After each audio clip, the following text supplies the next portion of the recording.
નમો નમો નમો શ્રી રાજચંદ્રને.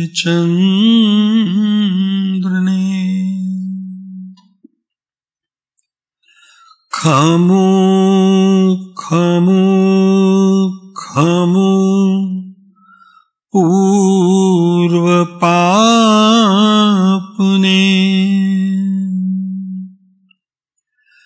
ગમો ગમો ગમો સત્સંગને.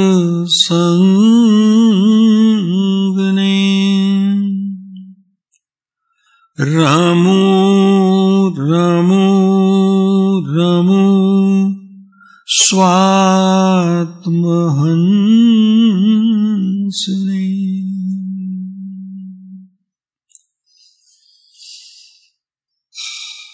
બસ આ મનુષ્ય ભાવ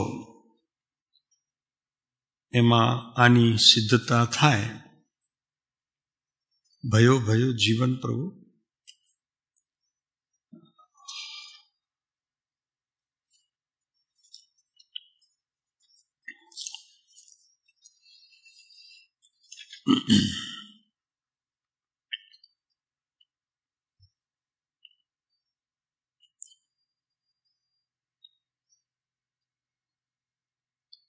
અનંતકાળમાં એક ભૂલ રહી ગઈ છે.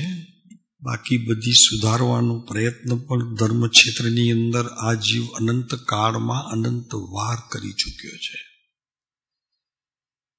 બધું જ કર્યું છે. તપ, જાપ ઇત્યાદિ સંયમ સુધીની પ્રક્રિયામાં પણ તે અનંતકાળ પાસ થયો છે. સંયમ ધારણ કરી અને પ્રભુ ભક્તિમાં લીનતા પણ એણે રાખી છે. બધું જ સમર્પણ કર્યું છે. જ્યારે સંયમ ધારણ કરીને બહાર ગયો ત્યારે પણ એક વસ્તુ રહી ગઈ છે. ત્યારે પણ શરીરથી છૂટું થવાયું નથી. દેહથી છૂટાપણું ત્યારે પણ થવાયું નથી. આ એક જ ક્રિયા મનુષ્ય ભાવની અંદર જે બાકી રહી ગઈ છે તે આ છે. એટલે આચાર્ય કહે છે, કૃપાળુદેવ પણ એ જ વાત કરે છે. ઉપદેશ છાયાની અંદર બહુ સાદી ભાષામાં કૃપાળુદેવ લખે છે. અહીં જરી શાસ્ત્રપણે જે એમની ભાષા ચાલતો વિષય હોય છે આચાર્યોનો, મુનિઓનો, તો એની વાત કરે છે. જ્ઞાનીઓનો અયી મૂર્તે પાર્શ્વવર્તી ભવ અહે મૂર્તે પૃથક અનુભવ. આટલા શબ્દો કહી અને કહે છે કે હે ભવ્ય જીવ, અહી શબ્દે અહી એ નથી કહેતા એ આ બધું કરે જ, પણ આ તો ખ્યાલ રાખ, પાછળ તારી સાલની જેમ, ચાદરોની જેમ શરીર વીંટળાઈ વળે છે. તું તો ગયો, પણ પાછળ આ લીસોટા શેના છે? કુટુંબ, તારું ઘર, સંપત્તિ બધું જ વીંટળાઈ વળ્યું છે. તને જોજરી અઈ ભવ્ય જીવ આવે છે ને ભાઈ, અઈ મૂર્તે પાર્શ્વવર્તી. ભિન્ન સ્વરૂપ. પાર્શ્વવર્તીનો અર્થ છે ભિન્ન સ્વરૂપ.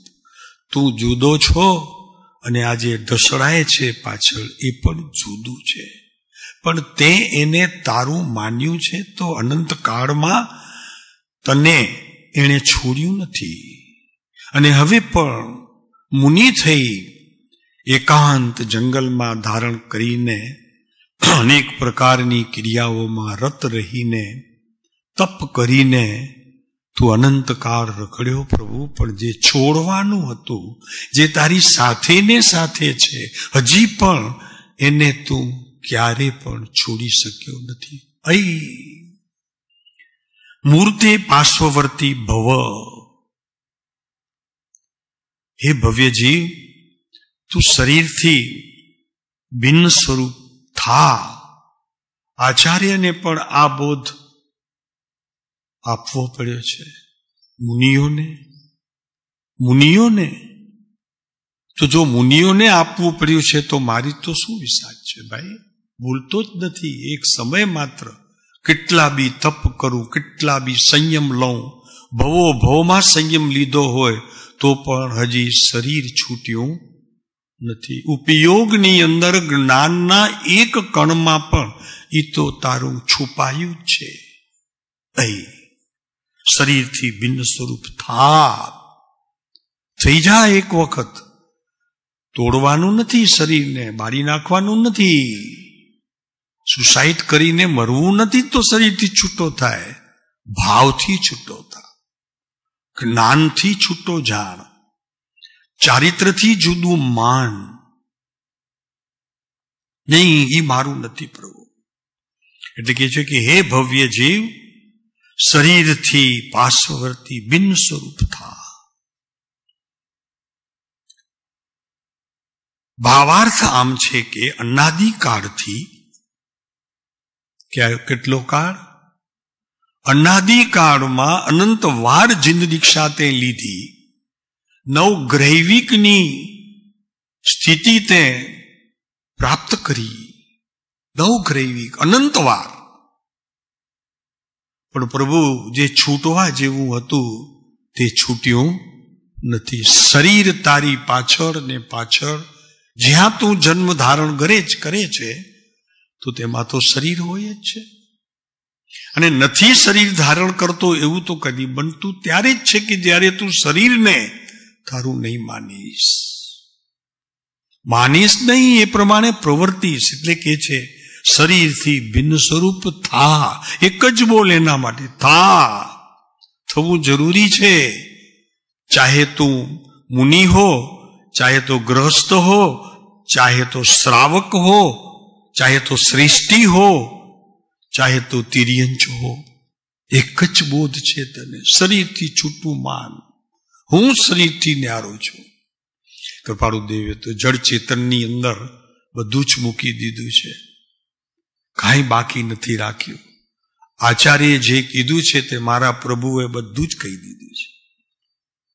જૂટવ્યું નથી આચાર્યનું. પોતાનું શક્તિ પ્રમાણ શબ્દોની રચના ભાવપૂર્વક કહ્યું છે, સાદી ગુજરાતી ચાલતી ભાષામાં. ત્યાં તો અર્થ કરવા પડે. માગધી હોય, અર્ધ માગધી હોય, સંસ્કૃત હોય. અહીંયા તો કઈ જ નહીં. જળ ને ચૈતન્ય બંને દ્રવ્યનો સ્વભાવ ભિન્ન.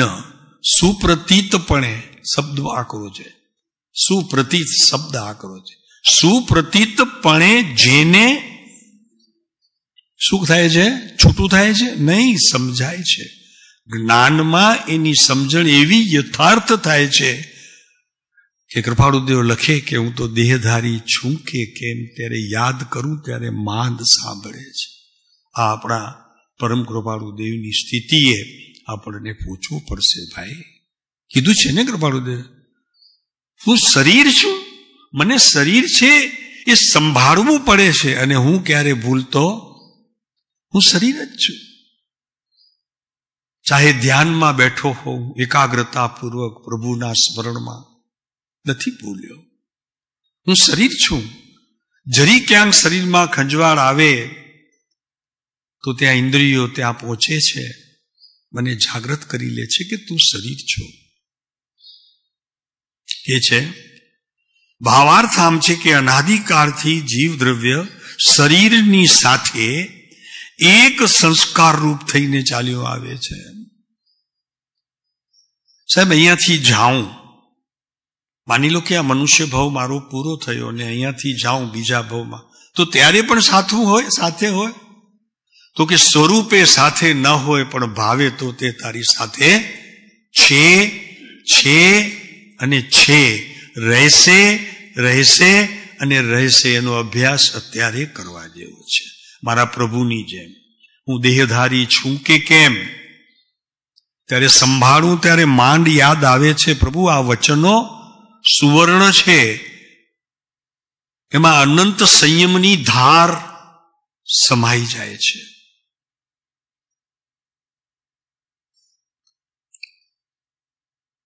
અનાદિકાળથી જીવ દ્રવ્ય શરીરની સાથે કેવી રીતે રહ્યું છે? એક સંસ્કાર રૂપ થઈને. જડેકાર હું દેહ અને દેહથી જુદો કોઈ મારો આત્મા છે એમ વાણીમાં આવ્યું, શ્રવણમાં આવ્યું હશે, વાંચનમાં આવ્યું હશે, ચિંતન મનનમાં પણ આવ્યું હશે, પણ હજી તેનાથી હું છૂટો થઈ શક્યો નથી. આપને બોલવું પડશે, નથી બોલવું પડશે. ન થયો હોય તો વંદન પ્રભુ અમારા બધા. હજી એવું કોઈ પ્રસંગ જીવનમાં આવ્યું નથી કે હું શરીર છું નથી, એ બેની વચ્ચેનો ભેદ હજી મને મારા અંતર આત્માની અંદર એવો અનુભવ થઈને બહાર આવ્યો જ નથી, જેની બહુ જ જરૂર છે. ચોખ્ખું લખે છે, સાદી ગુજરાતી ભાષામાં એનો અર્થ કર્યો છે. શરીર સાથે અનાદિકાળથી એ ભવ્ય જીવ ભિન્ન થા, બસ બીજી એમાં વાત નથી. કેમ થા, કેવી રીતે થા, નહીં થા, બસ તું શરીર નથી, વાત પૂરી કર. શરીર તારું હોઈ શકે નહીં. કેમ ન હોઈ શકે? ભાઈ કારણ કોઈને ખ્યાલ હોય. શરીર તારું કેમ ન હોઈ શકે? કે તું પ્રભુ આત્મા છો, અરૂપી પદાર્થ છો, તને રૂપ નથી, અને એ તો રૂપી છે. તો રૂપી પદાર્થ તારું હોઈ શકે? બહુ આકરું છે હો, નહીં બોલવું સહેલું છે, આકરું ઘણું છે. તપ જ એને કીધું છે કે શરીર પરનો ઉપયોગ જેને છૂટ્યો હોય અંશે પણ એને 8 ઉપવાસ કહો, 1 ઉપવાસ કહો કે 1 આંબીલ કહો. તપનો અર્થ એ છે કે પૂર્વે જે દેહ સાથેની એકતાપણાનો જે રસ અનંત કાળથી જે સાથે આવે છે એ છૂટ્યો ન હોય તો એને અહીંયા તપ જ કહ્યું નથી.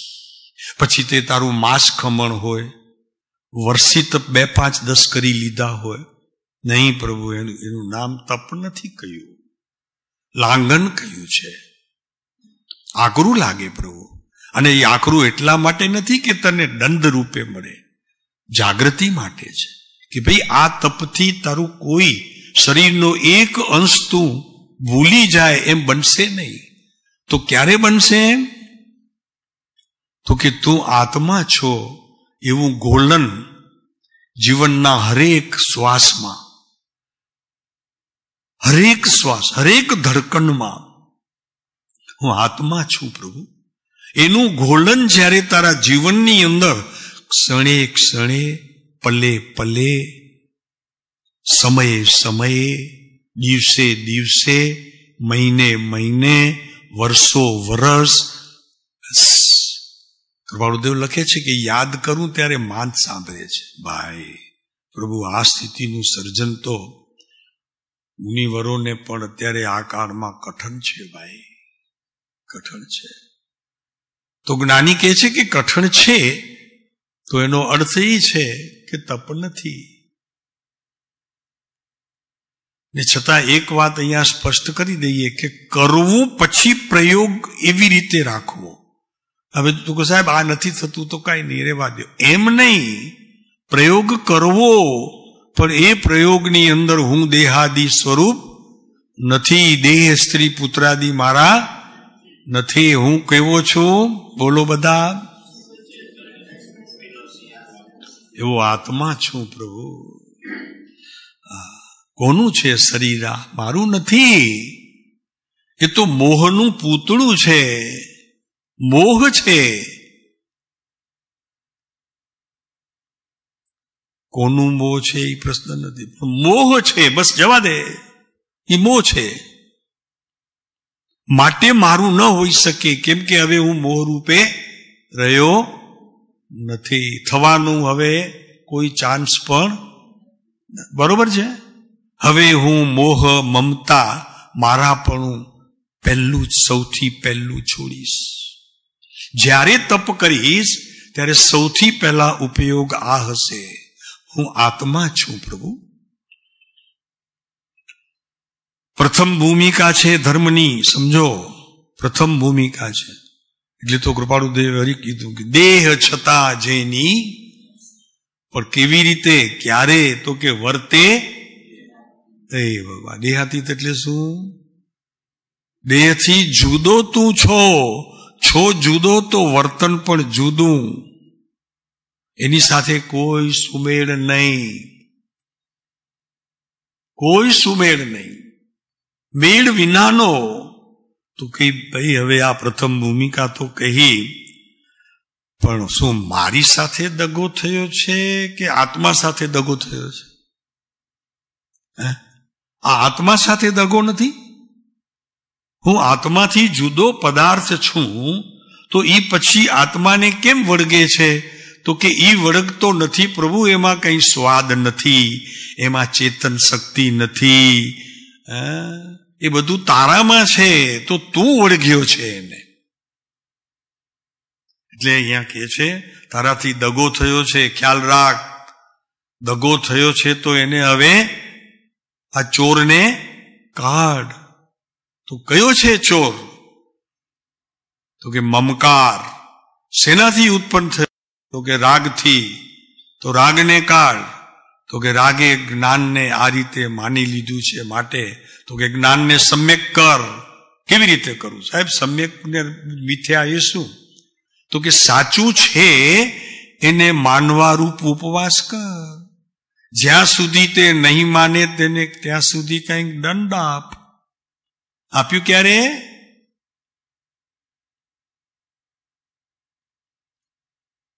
એમ ઉપવાસ કર્યા હશે, પણ દંડ આપ્યો નથી આપ્યો. ભાઈ ત્યાંથી થોડોક સમય ખસી જા. એને કઈ બીમારી આવે, ખસી જા થોડોક સમય, જો કેમ થાય છે. દવા ન લે, રાખ એમને એમ. તો કે તારે જે કરવું હોય તો કરું, મને નહીં કહેતો દવા લેવાની, હું નહીં લઉં. નહીં આપ. માથું દુખે છે, હા દુખવા દે, મને વાંધો નથી, મારું ક્યાં દુખે છે, નહીં કરું દવા. પેટ દુખે છે,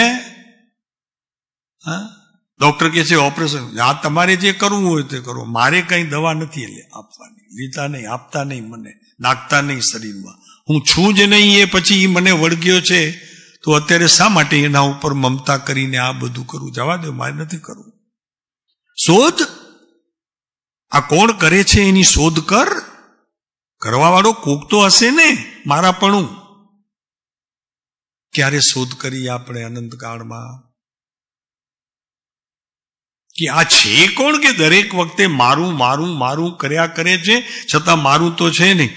એક દિવસ કોઈ બહાર વાળો આવે ને આ ઘર મારું છે, ખાલી કરો કે તો ખબર પડે. કોને બોલાવીએ? કોને? દાદો હોય તેને બોલાવીએ, કાં પોલીસમાં કમ્પ્લેટ કરીએ. હમણાં ક્યાં કમ્પ્લેટ કરી? હમણાં કોઈ કમ્પ્લેટ કરવાનું સ્થાન રાખ્યું છે? આ શરીર મારું મારું મારું મારું, સવારથી રાત સુધી મારું મારું મારું. અને ખરેખર તો બોલો છો એવું, મારું છે મારું છે. માર માર માર, મારું મારું મારું, માર માર મારું માર, એને માર. બોલો છો એવું કરતા નથી આપણે. બોલો છો ને આમ તો મારું છે મારું છે મારું, માર. ભિન્ન સ્વરૂપ થા. અનાદિકાળથી જીવ દ્રવ્ય શરીર સાથે એક સંસ્કાર રૂપ થઈને ચાલ્યું આવે છે. એક છે, એક નથી. કારણ કે આમાંથી જેવો એ નીકળી જશે તેવો આખો ને આખો બળી જઈશ. તું રાળ નહીં પાડે, મોઢામાંથી અવાજ નહીં નીકળે, તારું હાથ પગ કોઈ શરીરનું કોઈ અવયવ ચાલશે નહીં. જેવો પડ્યો શમશાનમાં, લાકડા ગોઠવાયા તો એ ઊભો નહીં થાય. એ મને આ શું કરો છો? લાકડા શું કામ ગોઠવો છો મારા ઉપર? બોલીશ નહીં તું. ક્યાં ગયો તું?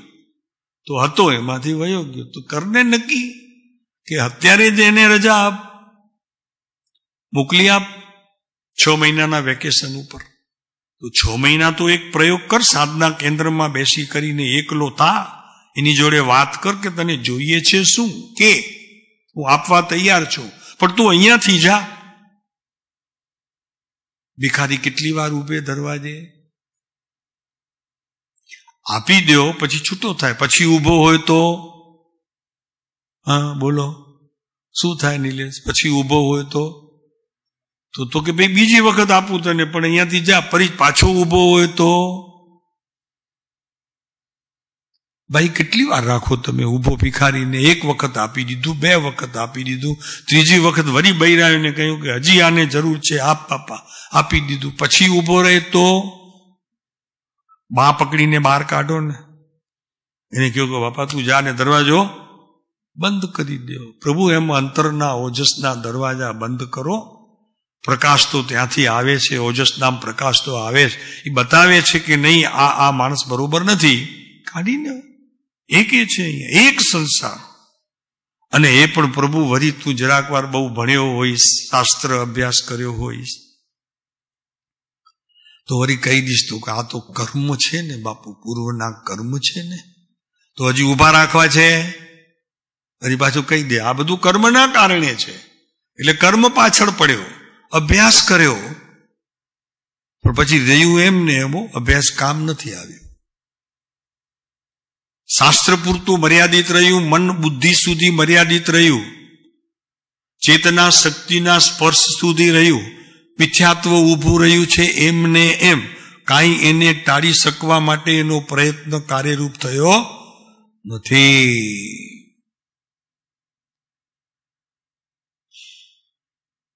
એકતા થઈ ગઈ છે ને ભાઈ, અનંત કાળથી એકતા બુદ્ધિ. આ કાળ છે અત્યારે આપણી પાસે, સમય છે આપણી પાસે તોડવાનો. એની સાથે ઝઘડો રોજ ચાલુ રાખો. જરાક માથું દુખે ને દવા ન લ્યો, નક્કી કરો. કૃપાળુ દેવે કીધું છે કે દવા જેટલી લઈશ ને અત્યારે એ પાછી બીજા ભાવમાં એટલું જ કર્મ ડબલ પ્રમાણમાંથી બળપૂર્વક આવશે, સમજી લેજે. દવા લઈશ એટલે તો કે સાહેબ શું દવા ન લેવી બીમાર પડીએ તો કે લેજે. આત્મા બીમાર પડે તો ગુરુ પાસે દવાના પડીકા લેજે, એ આપશે. વૈદ પાસે નહીં જતો પારે ઘડીએ દવા લેવા માટે. એ તો દેહને સંભાળવાની વાત છે. આત્મા સંભાળવાનું ત્યારે ચૂકી જવાય છે ત્યારે. આ તો શાસ્ત્ર છે અત્યારે લીધું છે, એ સમયસાર કળશની ગાથા છે. એક સંસ્કાર જેને કર દેહ તે ભરતભાઈ શું દેહ તે અને હું તે. પ્રભુ ધર્મના અખાડા ઘણા લીધા, ખૂબ નાચ્યો, વર્ષી તપ કરીને નાચ્યો વરઘોડામાં. બાપુ ઈ વરઘોડોમાં વર વિનાની જા નથી, સમજી લેજે. વર નહોતો એમાં. હવે વર વિનાના જાનની શું કિંમત? એકે છે ભાઈ, બહુ જ સમજવું જરૂરી છે. ઊંડું ચિંતન જોઈશે. ઊંડા ચિંતન માટે સત્પુરુષોનું શરણ જોઈશે. એની સાથે પરિચય કરવો પડશે. અને પરિચયમાં એમનું ચરિત્ર નહીં પણ એમનું જ્ઞાન જોવું પડશે. પરિચયમાં પણ મારો બેટો ગજબ કરે, એમનું આખું દિવસની ચર્યા જ જોયા કરે. કૃપાળુદેવ દુકાને બેઠા તો કે એ જ્ઞાની માને છે ને આ તો દુકાને બેઠો પૈસા ગણે છે. એવા જ્ઞાની ન હોય, કેમ કે એને શીખવવામાં આવ્યું છે જ્ઞાની તો ઉપાશ્રયમાં હોય. એ હક અમારી પાસે છે, બીજા પાસે નથી, એમ પાછા કે આ બેઠા કઈ નહીં બોલે. એ સંમત છે આ વાતમાં, પોતાને કે છે. બહુ ઓછા એવા હશે પ્રભુ કે અમને વીરતી સમજી કહીને વંદન નહીં કરતા. ગુરુ સમજીને ચોક્કસ કરજો, પણ વીરતી લીધી છે માટે અમે સંયમધારી છીએ એ સમજીને વંદન નહીં કરતા. સ્પષ્ટ વાત છે અહીંયા તો ખુલ્લી. તમારી જેમ સાધક છીએ, કેટલા નીકળશે આ કાળમાં એવા જીવો. મને લાવજો તો ખરા સેમ્પલ એકાદ, આમની જોડે ઉભા રે. અઘરું છે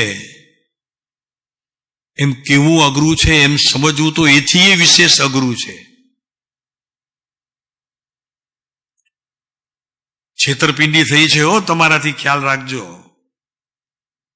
તમને ઠગવામાં આવે છે. સ્થાનક ઉપાશ્રયની અંદર ચોખ્ખું કહીએ છીએ પ્રભુ.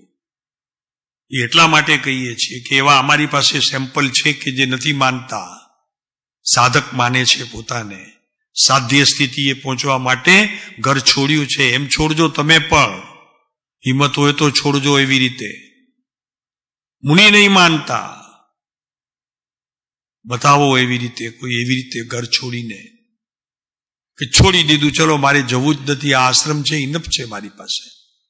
જોઈએ છે સમ્યક દર્શન. જે છોડવાનું છે છૂટતું નથી, અને જે છૂટી શકે છે તેને છોડવા તૈયારી નથી, અને નથી છૂટ્યું તેને વળી પાછું બીજું ભેળવવું છે. પ્રભુ ધર્મ નહીં થાય. અહીંયા કહે છે. આમ કહીને જીવને પ્રતિબોધવામાં આવે છે કે હે જીવ, આચાર્ય કહે છે કરુણાથી, હે જીવ, આ જેટલા શરીર આદિ પર્યાયો છે ને, અવસ્થાઓ, દિવસમાં બધી જ પર્યાયો શરીર સંબંધીની, અને શરીર છે માટે એના મન સંબંધીની, મન સંબંધીને તો એની બુદ્ધિ, બધું જ ભેગું એક ધારું આવ્યા કરે છે. તો લખે છે મન, બુદ્ધિ, એવી અનંત પર્યાયો શરીર આદિ સંબંધીની, એ બધા પૂતગલ કર્મના ખેલ છે ભાઈ. હવે આ વાત જ્ઞાનીઓ, આચાર્યો કહે છે, મારે કેટલી માનવી, આપણને વિચારવાનું. કર્મના કારણે આ બધું નથી, તારા કારણે છે. મોટી વાત એ છે. તું કે છે કે આ શરીર મને મળ્યું છે તે કર્મના કારણે મળ્યું છે. તદ્દન ખોટી વાત છે. અને કર્મના નામે તું અત્યારે તપ કરે, જાપ કરે, દાન આપે, શીલ પારે, બ્રહ્મચર્ય કરે, દીક્ષાઓ ગ્રહણ કરે, આ બધું જ જૈન દર્શનની અંદર વિપરીતતાના કારણોમાં જાય છે. છોડ ઘર છોડી દે. અત્યારે એમણે છોડ્યું છે એ રીતે છોડી દો. બસ જેટલું જોઈએ આપણને શરીર ઢાંકવા માટે અને અન્ન ખાવા માટે એટલું લઈ લે. અને એ કદાચ માગવા જશો તો કૃપાળુ દેવે કીધું છે 807 ખોલો. દીક્ષા 2 પ્રકારે કૃપાળુ દેવે અને જ્ઞાની ધર્માત્માઓએ, આચાર્યોએ કહી છે. એમાં એક આ દીક્ષા છે. જો વાંચો, ઠીકજીભાઈ વાંચો.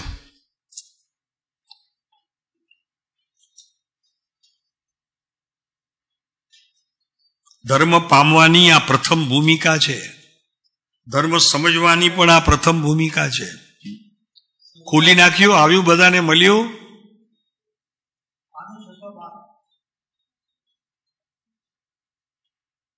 જેની પાસે ન હોય ને બાજુમાં ડોક્યું કરી લે. ચાલો. શરીર આદિ બળ ઘટવાથી સર્વ મનુષ્યોથી માત્ર દિગંબર વર્તીને ચારિત્રનો નિર્વાહ ન થઈ શકે.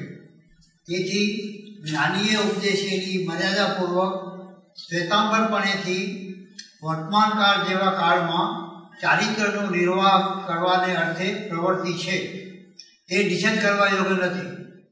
તેમજ વસ્ત્રનો આગ્રહ કરી દિગંબર વ્રતિનો એકાંત નિષેધ કરી વસ્ત્ર મૂર્છાદી કારણોથી ચારિત્રમાં શિથિલપણું પણ કર્તવ્ય નથી. બંને વસ્તુ બતાવી કૃપાળુદેવે. બંને વસ્તુ. જો હિંમત હોય પુરુષોમાં તો એવી રીતે નીકળી જા, પણ હજી તારી હિંમત ચાલતી ન હોય તો શ્વેતંબર આમન્યા પણ કૃપાળુદેવે માન્ય કરી છે.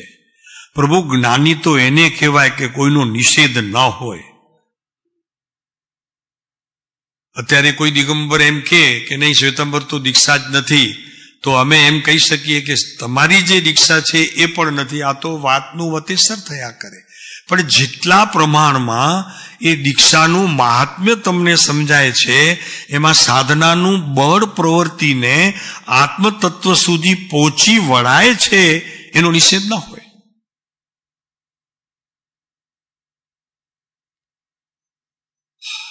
કોની સાથે તમે અનંતકાળ ગાળ્યો છે પ્રભુ, એ વિચાર તો કરો. અનંતકાળ જેની સાથે ગાળ્યો છે, દેહથી કદી છૂટ્યા નથી. એકેન્દ્રીમાં હતો તો જાડાડી, સ્થાવરમાં હતો તો ઝાડ આદિમાં વગેરેમાં, એકેન્દ્રીમાં હતો તો એ કેટલાય પ્રકારના માટી આ તેમાં બધામાં બેઠો હતો. પછી એકેન્દ્રી 2 ઇન્દ્રિય થયો, 3 ઇન્દ્રિય થયો, પછી ઇન્દ્રિયોનો વેપાર ચાલુ થયો, અને પછી અત્યારે પંચેન્દ્રિય મનુષ્ય થયો. તો પ્રભુ આમાં તો સમજણ કેટલી મળે છે. તો હજી પણ ક્યાં મિથ્યાત્વના પોટલા છૂટે છે પ્રભુ? કેટલા મિથ્યાત્વના પ્રકાર લઈને બેઠા છીએ દિવસમાં. સંશય, વિપરીત, એકાંત. 3 તો એ છે કે સંશય, એક વિપરીત માન્યતાઓ, શંકાઓ, એકાંત અને અજ્ઞાન, અને સાથે વિવેક અને વિનય બંને ચૂકી જ જઈએ છીએ. આ બધાના કારણે જે ગ્રહિત મિથ્યાત્વ બંધાય છે પ્રભુ, એને છૂટવાનો અત્યારે આ એક મનુષ્ય ભવ અને આ પુરુષના આશરે છૂટશે, બીજેથી નહીં છૂટે. શું કીધું? બીજેથી નહીં છૂટે, દ્રઢ થશે. આ પુરુષોના વચન, આ પુરુષના વચન જ તમારું આ ગ્રહિત મિથ્યાત્વને ટાળી શકશે. શું આવ્યું? સંશય, જ્ઞાનની વિપરીતતા, એટલે અજ્ઞાનનું માનવું. પછી સમ્યક જોઈએ ત્યાં એને એકાંત માની લીધું. એ એકાંત આમ જ છે, બસ ઉપવાસ કરવાથી નિર્જરા થાય છે, આ માની લીધું. એક એક્ઝામ્પલ. પણ ઉપવાસ કરવાથી નિર્જરા થાય છે ખરી, પણ એ નિર્જરાનો પ્રકાર કેવો છે એ સમજ્યા વિના સર્વાંગે નિર્જરા થાય છે, એ વાતનો શાસ્ત્રોમાં નિષેધ છે. જ્ઞાનીઓએ એને સમજણપૂર્વક સમજીને આદરવા કહ્યું છે. પછી અજ્ઞાન છે. અજ્ઞાન, જ્ઞાનની સમ્યક પરિણતિ નથી પ્રભુ. જ્ઞાનની સમ્યક પરિણતિએ તપ કરવામાં આવે તો આ ગ્રહિત મિથ્યાત્વ ન બંધાય. અને વિનય કોનો કરવો, કેવી રીતે કરવો, આ પણ જૈન ધર્મમાં જન્મેલાને નહીં, પણ મુક્તિ માટે ઝંખતા જીવોને આ દેહ કોઈ પણ પ્રકારે મારાથી છૂટે અને આત્માની સ્મૃતિ થઈ અને હું પરમ ભાવને પ્રાપ્ત કરું ત્યાં સુધી વાળા જીવને ઉપયોગી છે. જરૂર બહુ સમજવું છે. અને અગ્રહિત મિથ્યાત્વ, આ ગ્રહિત જોયું ને, હવે અગ્રહિત મિથ્યાત્વ જોઈ લો માનવમાં. એકત્વ બુદ્ધિ આમ જ છે, બસ એનાથી બીજું કઈ હું સમજુ જ નહીં. બધામાં આવશે, આમ જ છે. સમજ્યો, કેટલું બી સમજ્યો, પણ જ્યારે પાલનની સ્થિતિ આવે ત્યારે તેને પહોંચી વળી શક્યો નહીં. એટલે બસ એને એકત્વ બુદ્ધિ જ ખ્યાલમાં આવ્યા કરે. ભાઈ દેહ હોય તો ક્રિયા થાય, દેહ ન હોય તો કેવી રીતે ક્રિયા થાય? આ એકત્વ બુદ્ધિનું બળુકો પ્રકાર. શરીર છે તો હું ઉપવાસ કરી શકું. ભાઈ શરીર છે તો ખાવા પીવાનો તો ઉપવાસ કરી શકે. શરીર નથી, એક દિવસ સમજી લે આજે ઉપવાસ છે તો તને કસાયોનો પણ ઉપવાસ કરવો પડશે. કસાય 15 પ્રકારના કીધા છે, પ્રમાદની સામે લીધા છે. એના માટે થોડું સમજવું પડે. એમ આંખ બીજી કહીને ઉપવાસ કરી અને પછી નવકાર બોલીને તો કે હવે એકાસણું કરો, એ ન ચાલે. એ ન ચાલે. અભ્યાસ કરવો પડે. ઉપવાસ કોને કેવો? ઉપવાસનો અર્થ છે આત્મા એની ઉપર બેસવું, એની ડાળે બેસવું. ભાઈ તને ખબર નથી પ્રભુ, જ્ઞાન ઊંચે આવતો જાય, આખા દેહમાં પ્રસેલું છે ત્યાં નહીં, એક સ્થળે રહીને ત્યાં એની પ્રતીતિ થાય, એને ઉપવાસ કહ્યો છે. આગળ ચાલશું. આ ધર્મ પામવાની પ્રથમ ભૂમિકા છે પ્રભુ. મૂળભૂત પોતાનું જે વસ્તુ સ્વરૂપ છે ને, એ એકત્વ બુદ્ધિ થઈ ગઈ છે. એકત્વ બુદ્ધિ જ્યાં ત્યાં એકત્વ બુદ્ધિ કરે છે. ઉપવાસ તો કે મને લાભ. ભાઈ તમે જરાક શાસ્ત્ર વાંચો. ઉપવાસ કોને કીધો છે એ તો પહેલા જુઓ. ખાવું ન ખાવું એ ઉપવાસ નથી. રાગની પ્રક્રિયા, દ્વેષની પ્રક્રિયા, ક્રોધમાન માયાની પ્રક્રિયા, કસાયો જીવનમાં કેટલા ઓછા ઉપવાસના દિવસે થાય છે એ જોવાનું છે. કોઈ સ્વામિત્વ બુદ્ધિ જ્યાં જાય ત્યાં પોતે છું, હું છું, હું છું, હું છું, હું છું, હું છું, પોતે પોતાને પોતામાં રાખી કરી અને પછી પ્રવચન સાંભળવા જાય. પાછો પોતાનો અભિપ્રાય લઈને જાય. એકત્વ બુદ્ધિ, સ્વામિત્વ બુદ્ધિ. ત્રીજો બોલ છે કર્તૃત્વ બુદ્ધિ. હું કરું, કરી શકું છું, થાય મારાથી કેમ ન થાય? કરતા કરતા કરતા, જ્યાં જુઓ ત્યાં કરતા. અને જે દિવસે કરતાને કરતા કરતા વટ પડે તે દિવસે રીસ ચડે એને. તે એવી રીસ ચડે, બોલે નહીં કોઈ નથી, હા, એવી રીસ ચડે. બાપુ આ બધી ચીજ ખરેખર તને અગ્રહિત મિથ્યાત્વ સુધી યાત્રા કરાવે છે ભાઈ, તને ખબર નથી. ત્યારે એને વ્યવહારિક જીવન સુધારવા માટે આપણી પાસે સમય હશે તો કૃપાળુદેવના વચનો થોડા જોઈશું, આપણને ખ્યાલ આવે. કર્તૃત્વ બુદ્ધિ, ભોક્તૃત્વ બુદ્ધિ. કર્તૃત્વ થાય એટલે સહેજે સહેજે ભોક્તૃત્વ બુદ્ધિ તો ત્યાં હાજર જ છે, ભોગવું.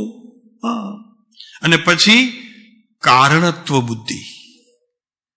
પોતાને જાણકારી એમ છે કે હું જે અત્યારે કરી રહ્યો છું તે આત્માને કારણરૂપ છે, એવી કારણત્વ બુદ્ધિ. કારણત્વ બુદ્ધિથી ખરેખર કાર્ય બુદ્ધિ આવે ખરી, પણ એ બરોબર નહીં. એમાં ઘણા વિશેષ ઘણા બધા ભેદ છે, એ અત્યારે નથી લેતા. શરીર તો અચેતન છે, પ્રત્યક્ષપણે આસ્વાદ કર. જો ભાઈ આચાર્ય કે છે તું એને વિચારતો ખરો, આસ્વાદ તો લે તારા દેહનો. છે કોણ, ક્યાં છે, કેવી રીતે છે? દેહને ભૂલવાની વાત એને અહીંયા શાસ્ત્રમાં ધર્મ કહ્યો છે. કર્મને કારણે નહીં, પેલા વાત આવી. તને અત્યારે જે કંઈ શરીર મળ્યું, તારા શરીરમાં જે કંઈ સામાજિક દુઃખ આવે, ધાર્મિક દુઃખ આવે, સાંસારિક દુઃખ આવે, કર્મના કારણે નથી આવતા. તો કે સાહેબ આખું જગત કે છે કર્મના કારણે, તો વળી આચાર્ય નવું ક્યાંથી કે છે? નવું નથી ભાઈ. કર્મના કારણે તો અત્યારે એને લાંછન રૂપે આપણે મૂકી દીધું છે. એને કોનાથી થયું એ ખાલી નિમિત્ત મૂક્યું છે, પણ ખરેખર નૈમિતિક એની જે વ્યવસ્થા છે, તારી ભૂલના કારણે આ બધું થાય છે. તું ભૂલે છે એટલે આ બધું થાય છે, ભૂલ તારી છે. એટલે શું છે તો કે વર્તે બંધ પ્રસંગમાં તે નિજપદ અજ્ઞાન. બસ આ કારણ છે. શાસ્ત્રની વાત લઈએ તો આટલું કારણ છે. શું કરેશ તું અત્યારે? વર્તે બંધ પ્રસંગમાં, પ્રત્યેક ક્રિયા બંધના પ્રસંગમાં એની જતી હોય તો એને લક્ષ છે કે આનાથી મને બંધ થાય છે. અહંકાર કરે, માન કરે, આ બધા બંધમાં જાય છે ભાઈ. કોઈ પણ ક્રિયા આત્માની જાગૃતિ વિના, સમ્યક દર્શન વિના જે કંઈ પણ ક્રિયા કરવામાં આવે એનાથી બંધ દશાની ઉત્પત્તિ થાય છે ભાઈ. સમજાય છે? તમે તો જાતા હશો ત્યાં, ગુરુદેવ પાસે જાઓ છો? બહુ સરસ, એકદમ ચોક્કસ. કૃપાળુદેવને જેને સમજવા હશે તેને ગુરુદેવને સાંભળવા પડશે, સમજી લેજો. અમારે તો ત્યાં અહીંયા પ્રવૃત્તિ ચાલે. બિલકુલ આ પરિચય કરો. આ મહાપુરુષનું અઘરું હતું. આ પુરુષને સમજવો કેમ? તો કે એક તો ધંધો કરે, દુકાન ચલાવે, ઘરમાં મા બાપને સાચવે, બૈરા છોકરા, અને આપણને સમજવું આ પુરુષને અઘરું હતું. પણ ભલું થજો આવા જ્ઞાની ધર્માત્માનું કે આપણને એને સમજાવ્યા કે આ ગુરુ છે, બીજો ગુરુ હોઈ શકે નહીં. બાપુ શું છે પણ જજો, ચોક્કસ જજો. હું તો રાજકોટ વાળાને ભલામણ કરું છું, જેટલા બી અહીંયા આવ્યા હોય, ગુરુદેવનું પ્રવચન ચોક્કસ સાંભળજો. દિવસમાં એક વખત બને તો એક વખત, નહીતર 2 વખત જરૂર સાંભળજો, જેનાથી આ પુરુષની નજીક જવાશે. બરોબર છે? કોની નજીક જવું છે? કૃપાળુદેવની નજીક જવું છે તો કોને શ્રવણ કરવું પડશે? ગુરુદેવને. આવું બેઠો અહીંયા મંદિરમાં બેસાડ્યું છે. સારો જેવો વિરોધ આવે છે ભાઈ, રાજકોટ વાળાને કહીએ છીએ, સારો જેવો વિરોધ આવે છે. કાંઈ ચિંતા નથી, વિરોધ પોતાનું કરે છે ભાઈ, અહીંયાનો વિરોધ થતો નથી. તો અહીંયા કે છે ભક્તિત્વ ને કારણત્વ. હવે જરાક આ શબ્દ માટે, આ વાક્ય માટે મારે કૃપાળુદેવની વાત લેવી છે. એમના વચનામૃતથી આપણે જરાક જોઈ લઈએ.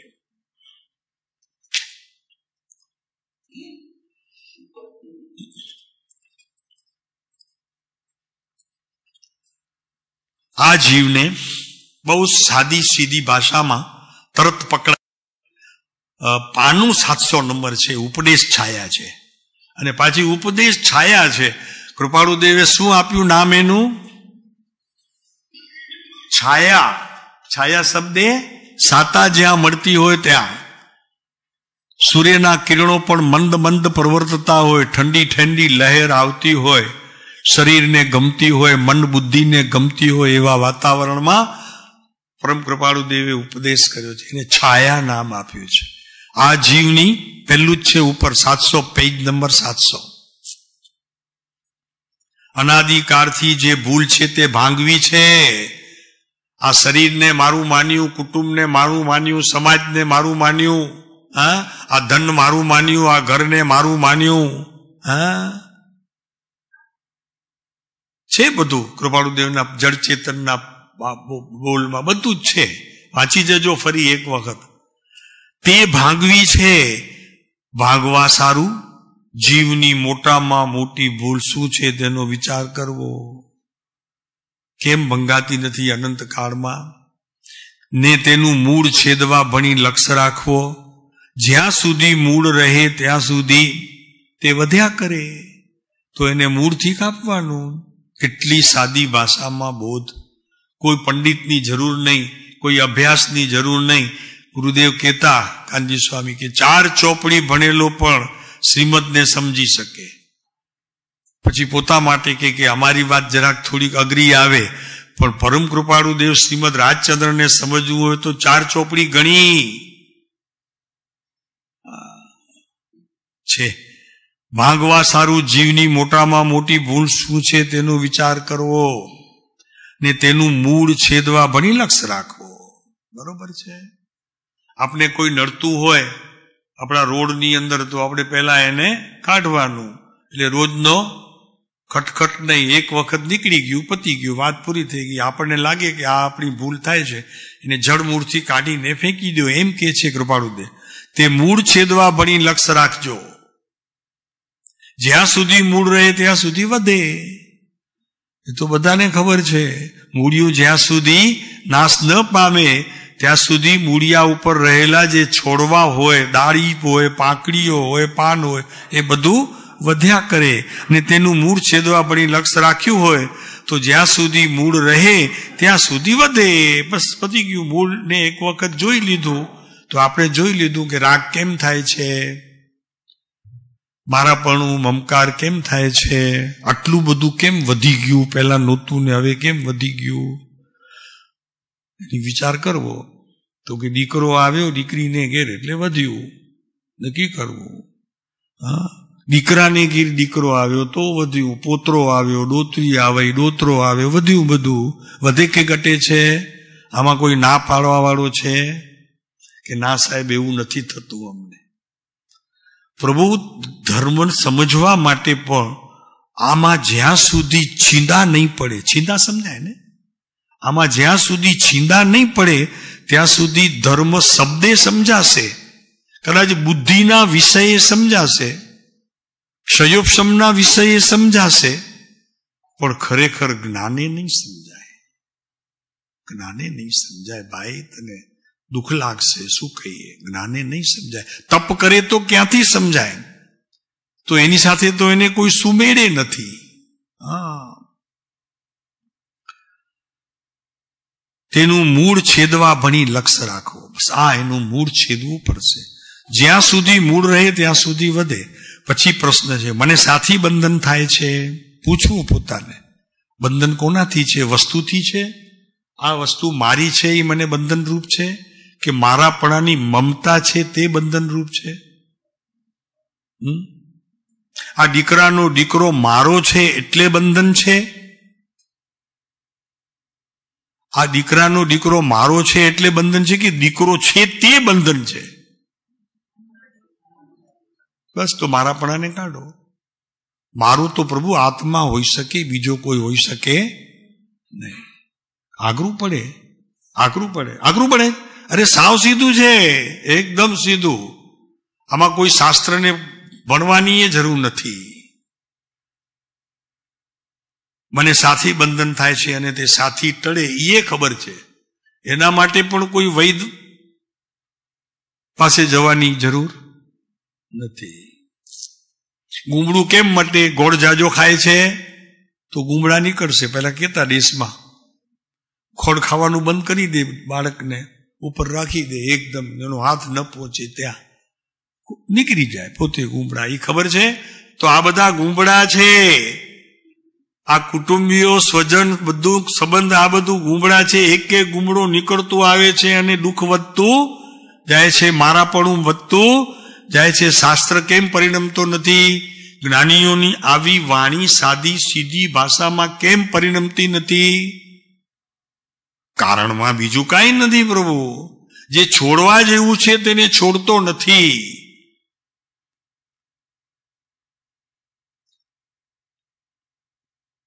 જો કે છે મને સાથી બંધન થાય છે. જો બીજા પારિગ્રાફમાં છે, જુઓ અંદર, જુઓ જરા, જુઓ, માથા ફોડો જરા અંદર. મને સાથી બંધન થાય છે, સાથી ટળે એ જાણવા સારું શાસ્ત્રો કહેલા છે. ભાઈ, શાસ્ત્રો જ્ઞાનના ક્ષયોપશમ વધારવા માટે નથી. અને શાસ્ત્રનું જ્ઞાન વધે કઈ તારું જીવન સુધરી જાય એવું પણ નથી. ખ્યાલ રાખજે. જાજુ શ્રવણ તો ઉલટાનું કાનને અને મન બુદ્ધિને બગાડશે. જેટલું ઓછું સાંભળીશ અને જે મહત્વનું હશે એ તો આ પ્રભુએ મારાએ આપી દીધો છે. ઉપદેશ છાયા વાંચો, વ્યાખ્યાન સાર જોઈ લો, બધા ઉપદેશ નોંધ જોઈ લો. કદાચ શાસ્ત્ર પત્રોમાં ખબર ન પડતી હોય તો આગળ જો આમાંય છે. મને બંધન થાય છે સાથી, તે જાણવા સારું શાસ્ત્રો કહેલા છે. લોકોમાં પૂજાવા સારું શાસ્ત્રો કહેલા. સાહેબ, મને બહુ ખરાબ લાગી જાય. કોઈ મને આવે ને પગે ન લાગે તો બહુ ખરાબ લાગે. આ એ ખરાબ નથી લાગતું તને? કર્મોની ઝાડ ઊભી કરી તે હાથે કરીને. કોણે કીધું તું એવું કરજે, વિચારજે જ્ઞાનમાં? અરે હું જ્ઞાની છું ને મને નહીં, એવી રીતે ન હોવું જોઈએ. અને વિનય તો જાળવવો જોઈએ ને, નહીં તો શીખશે શું? એ જવાબદારી તારી નથી.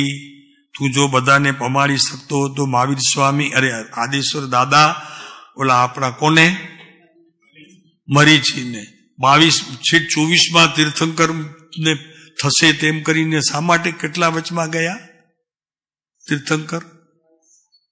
22. સમય કેટલો ગયો?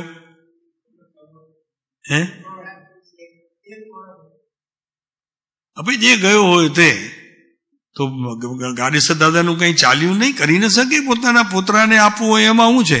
પોતાનું જ હતું, પોતાની પાસે તીર્થંકર પદ હતું, આપી દે ને, એમાં શું વાંધો? નથી આપતા? ન અપાય નહીં? મને ખબર નથી. આપ કયો નહીં? અચ્છા, ન આપી શકે.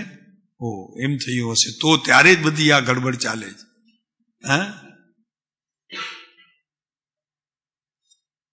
ભાઈ, તારા દ્રવ્ય ગુણ પર્યાય એવા છે કે તારું દ્રવ્ય ત્રિકાળી શુદ્ધ તો જ રહે કે તું કોઈને આપે નહીં તો. સાહેબ, પણ દ્રવ્ય તો આપતું નથી, પણ પર્યાયથી આપવામાં વાંધો? તો કે નહીં, જ્ઞાનથી આવેલી પર્યાયને પણ તે જો બીજાને આપી હોય સમજાવી શકાય, પણ બીજાને આપવાનો ભાવ કર્યો હોય તો તું પણ છે મિથ્યા દ્રષ્ટિ, અને આપનાર તો મિથ્યા દ્રષ્ટિ છે, તો પછી લેનાર તો ક્યાંથી સમ્યક દ્રષ્ટિ હોય? પ્રભુ એક પર્યાય, એક સમયની એક પર્યાય, જે સમયનું જ્ઞાન તીર્થંકરો સિવાય, કેવડી સિવાય કોઈને છે નહીં. તો એ એક સમયની પર્યાયમાં આવેલો બોધ બીજાને આપી શકાતો નથી.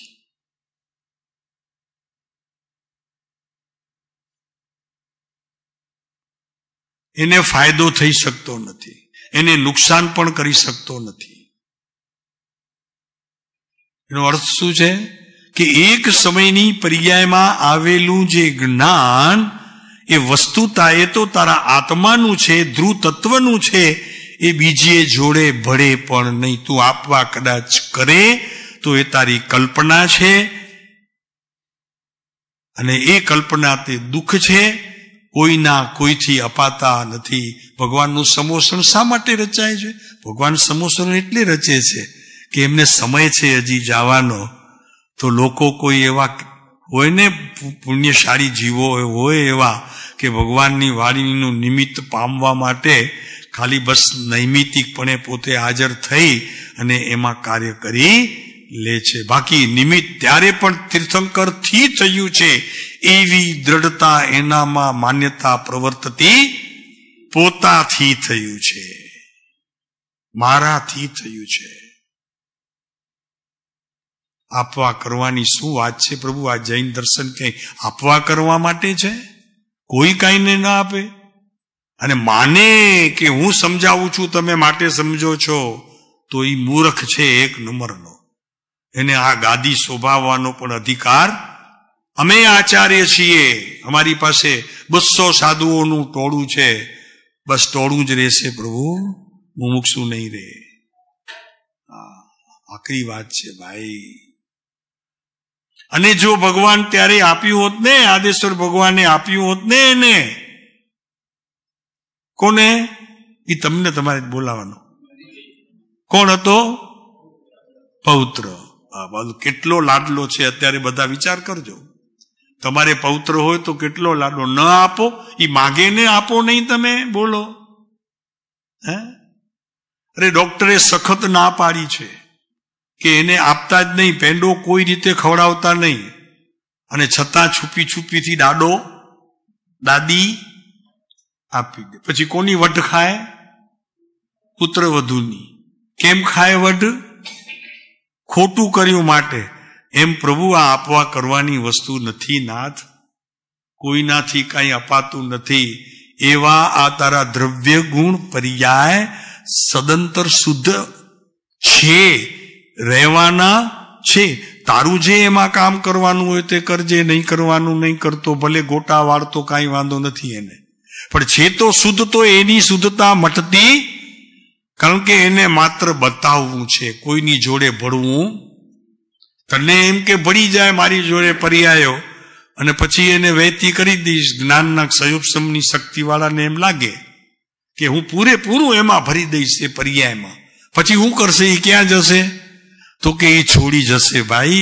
એને અધિકાર નથી. દ્રવ્યની સાથે જવું હોય, દ્રવ્ય ભેગા ભળવું હોય, દ્રવ્યને બાપ માનવું હોય તો એને દીકરા થઈને રહેવું પડશે, દાદો થઈને નહીં. સમજાય છે?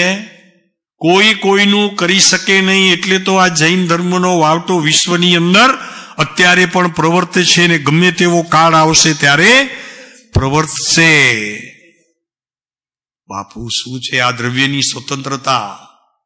નહીં, હું ત્યાં જઈશ ને મને થઈ જશે. એ તો આપશે જ, ક્યાં જશે? ભાઈ તારી ભ્રમણા છે નાથ. આ વિતરાગ માર્ગ નથી. આગળ કે છે જીવનું સ્વરૂપ શું છે?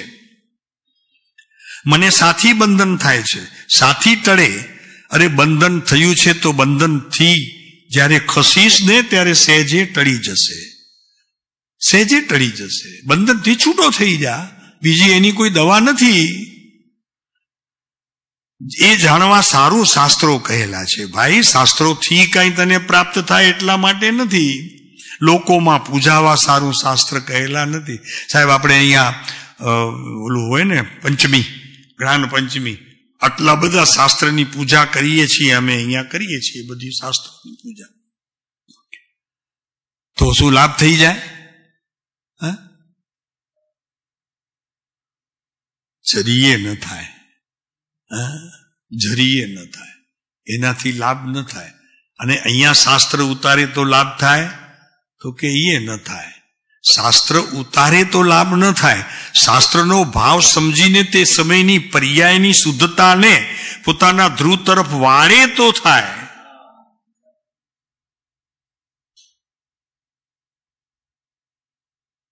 જીવનું સ્વરૂપ શું છે? જીવનું સ્વરૂપ જ્યાં સુધી જાણવામાં ના આવે ત્યાં સુધી અનંતા જન્મ મરણ કરવા પડે.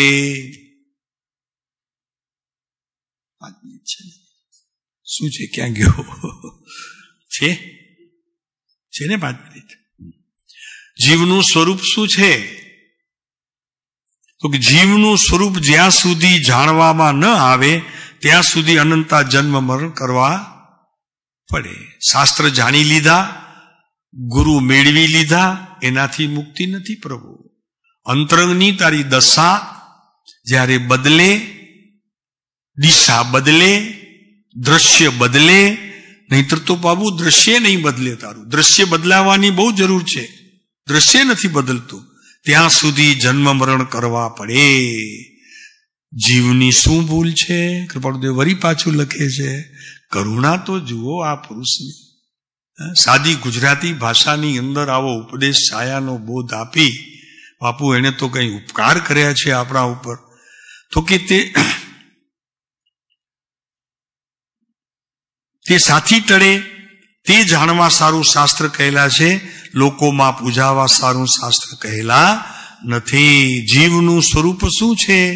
તો કે જીવનું સ્વરૂપ જ્યાં સુધી જાણવામાં ના આવે, હવે એને સમજવામાં ના આવે, જ્ઞાનથી તેનું સિંચન કરવામાં ના આવે, સિંચન કરવા માટે જ્ઞાનમાં સિંચન કરવું પડે ત્યાં સુધી અનંતા જન્મ મરણ કરવા છે. ચોખ્ખું કે હું કોને પૂછવા જાઉં? અહીંયા નિલેશભાઈ કયો, આમાં કોને પૂછવા જાઉં?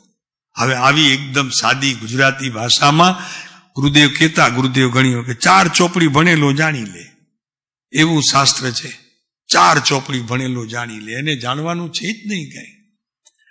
શું ભૂલ છે તે હજી સુધી ધ્યાનમાં આવતી નથી.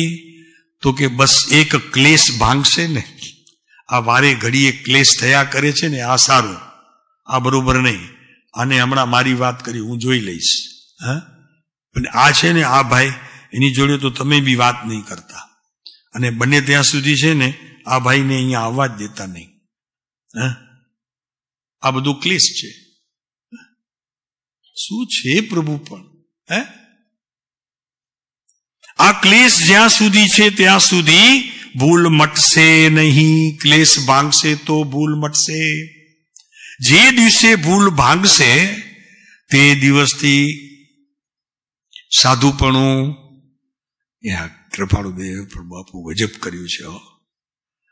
મૂળ તો એમની કરુણા એ છે કે તમે ક્યાંય અટકો નહીં. બસ હવે આ યોગ આ કાળની અંદર જે થયો છે, હવે અટકો નહીં તમે ક્યાંય. સડસડાટ મોક્ષની વાટે ચડી જાઓ. અહીંયા આમને પણ જ્યાં આટલી ચેતવણી આપી છે એના પાછળનું વોર્નિંગ છે, નિષેધ નથી.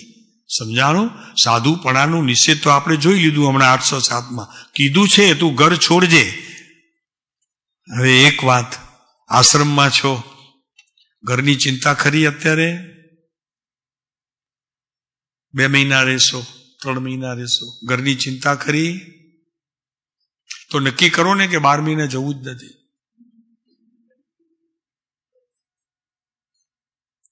ચાલો અમે તમને સહકાર આપશું, ચાલો અમે નહીં જઈએ.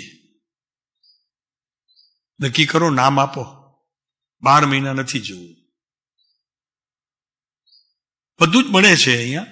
અચ્છા, તમને કદાચ ઓલો નગદવ શું કે નગદ નારાયણ કે ને, આ તો એ મળશે. ચાલો તમને અહીંયા એકથી કરીને તમને જેટલા જોઈએ તેટલા મળશે. જવાનું બંધ કરો. આશ્રમ છે, સરસ મજાની જગ્યા છે, બેઠા છીએ. ભગવાન છે એક બાજુ આ ભગવાનની વાણીનો સૂત્ર આખો પડ્યો છે અહીંયા, જો પુસ્તકો ભરીને. અને વધારામાં તમારે ક્યાંક જવું હોય તો યાત્રાએ લઈ જઈશું અહીંયાથી. નક્કી કરો 12 મહિના નથી જવું. ઘર છોડવું છે તો છૂટવાનો આ એક ઉપાય છે, છૂટી જશે. અત્યારે તો ત્યાં ડોયત્રા પોયત્રા લાઈનમાં ઉભા હશે બધા, દાદી આવ ને નાની આવ.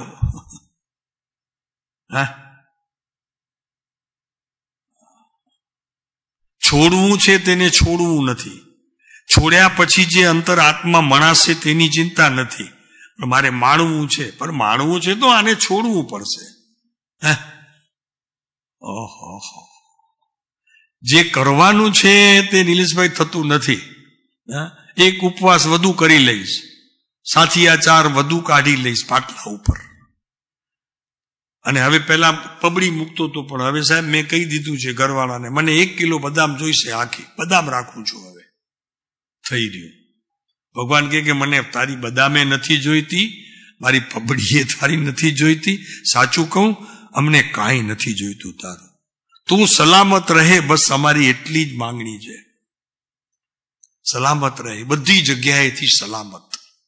ઘરથી, કુટુંબથી, સમાજથી, દુનિયાથી, બસ 4 જગ્યા છે. બધાથી તું જુદો રહી જા. મળજે બધાને, ભળજે કોની સાથે નહીં. ભળવાનું તારી સાથે રાખજે. ચાલશે નિલેશભાઈ? મળશે બધાને, મળજે બધાને, ભળીશ નહીં કોઈની જોડે.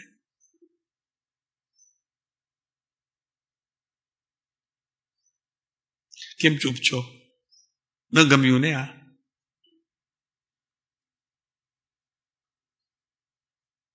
હજી તો અહીંયાથી નીકળશે બારો, એના પહેલા તો ખિસ્સામાં હાથ નાખીને પહેલા લે છે.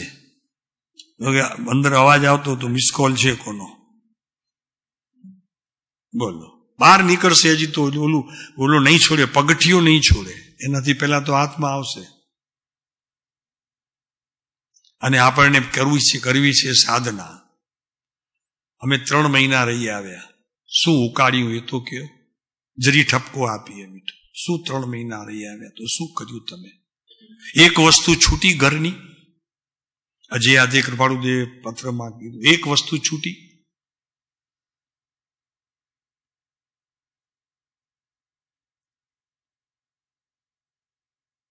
અમે શિબિર રાખતા હતા અહીંયા પહેલા, મૌન શિબિર.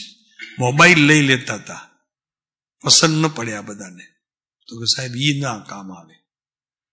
તો બીજી શિબિરમાં માંડ અડધા થયા, ત્રીજી શિબિર તો ફેલ ગઈ. બસ પછી કેટલી થઈ? 5 થઈ. ખેંચીને 5 સુધી તો લઈ આવ્યા. મેં કીધું પરમેશથી જેટલું તો કરીએ, 5 આંકડો તો સંભાળીએ. પછી નથી થતી હવે, કારણ કે ત્યારે ઓલા સમ્રાટ ફોન નહોતા. તમે બરોબર બોલ્યા? સમ્રાટ ને મને કે સ્માર્ટ. મેં કીધું સ્માર્ટ છોડો, આ તો સમ્રાટ છે. સ્માર્ટ કોને કીધું? સ્માર્ટફોન હોય તો દુઃખ ના આપે. હાલો, આ તો દુઃખનો દરિયો લાવે. આ તો સમ્રાટ ફોન છે, કઈક ને પાડી દે નીચે. કોને કામ છે? મને નથી લાગતું અહીંયા આવનારને કોઈ ફેક્ટરીઓ, ઉદ્યોગ ચાલે છે. તોય બહાર નીકળવું જોઉં તો 1-2 જણના તો હાથમાં હોય, અને બૈરાઓમાં પણ હોય. બહુ સવારથી મમ્મી એનો રેન હતો સુખ છે, દાદી ખપેતી.